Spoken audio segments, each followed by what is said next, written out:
Well, I think what we've tried to emphasize this week, especially coming off a bye week, not being in the rhythm of sort of a normal week, is how important preparation is.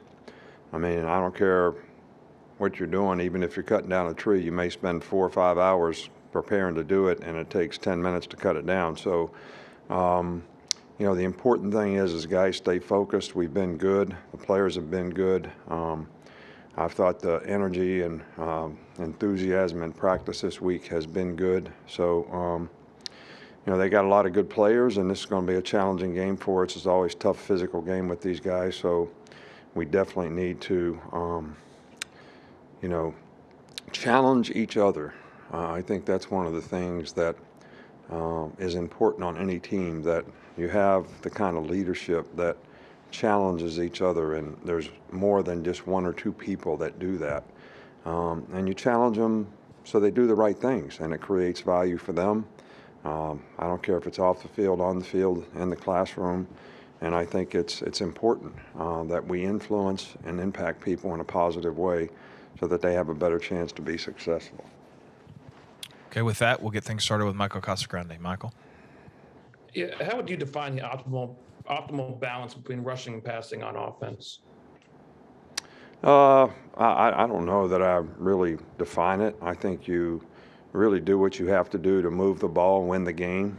Some people play to stop the run. They play extra guys in the box. So there's more opportunities in the passing game.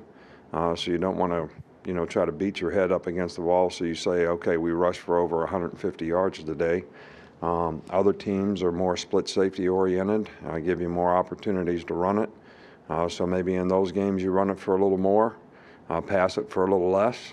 But I think the number one thing you want to do is take advantage of what the defense gives you, rather than is there some number that you're trying to get to.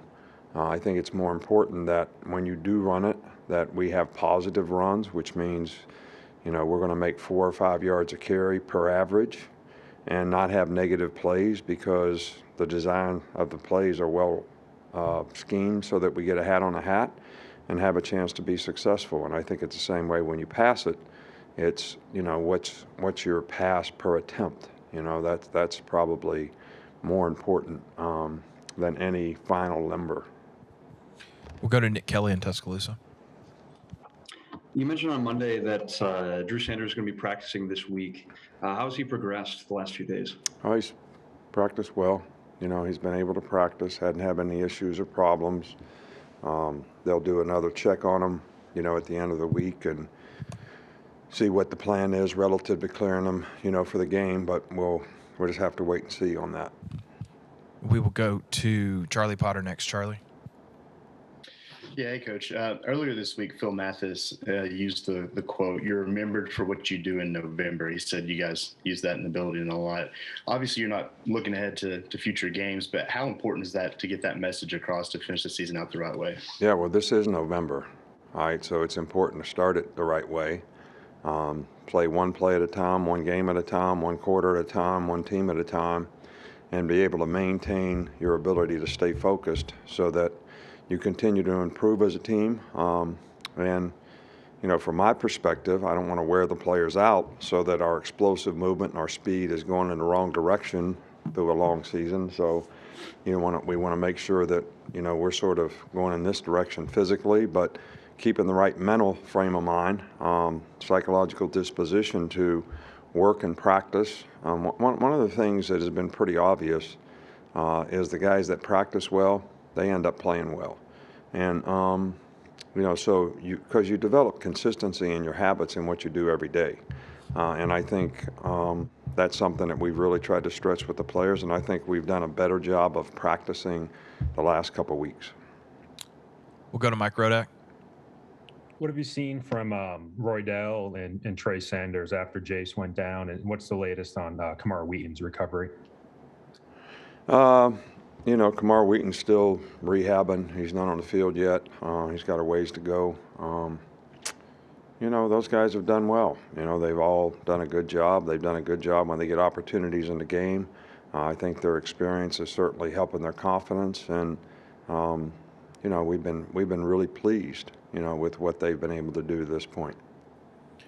Got a follow up from Michael. Yes. How would you define or first down running? How would you assess your ability to run the ball effectively on first downs? I think it's been good. I think maybe the consistency could be a little bit better.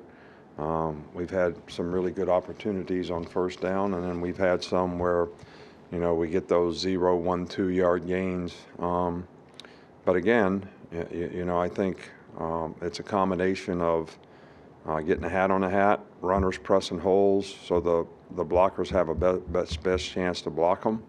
And we want to create positive down and distance so that when we get to third down, we don't have as many third and longs as, we've had in some games. And we've done a good job of converting third downs, but you want to be in a more manageable third down situation to keep drives alive and also make explosive plays running the ball. I think we've done a fairly good job of that. We just haven't been as consistent as we'd like to be. And unless we have a follow up, we'll finish up with James Hill. Coach, James Hill with BNC Sports. Alabama, you guys are undefeated at home. Can you just talk about coming in and just playing your type of football Bama built and just looking for another victory? Well, I think that, we try to get the guys to compete, to be the best players they can be, play one play at a time, be relentless in terms of your effort, your toughness, and how you go about focusing on doing your job on that particular play, and don't worry about the scoreboard and just, keep competing in the game. And I think when we play that way, it's a lot more fun. I don't think these players should be anxious about outcomes. I think they should stay focused on, the process of what they need to do to get the outcome that we have, that we want to accomplish for our team. There's going to be good things happen in the game. We got to respond positively to that. And when bad things happen in a game, we got to go play the next play and don't get frustrated and respond in a positive way to that. And I think everybody's got to challenge each other to be able to do that on a consistent basis. And that's certainly, what we're trying to do. Now, I think all that starts with how motivated are you relative to the sense of purpose that you have and what you want to accomplish and what you want to do. So all kind of goes hand in hand. Okay, we do have one last follow up, and we'll finish up with Charlie. Yeah, Coach, I'm sure you saw the news about Henry Ruggs. Just have a comment on that and the incident that occurred in Las Vegas.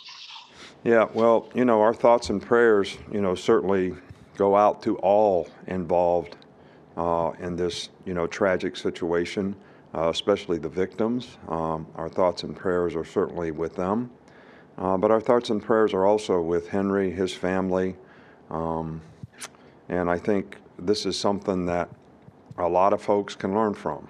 I think a lot of players on our team, when we say challenge people to make good choices and decisions, do the right thing, because sometimes the consequences can be devastating. And these consequences are going to probably be pretty devastating to Henry. We love him. We're going to support him through it. But we also have a lot of compassion for the victims, and our thoughts and prayers are also with them.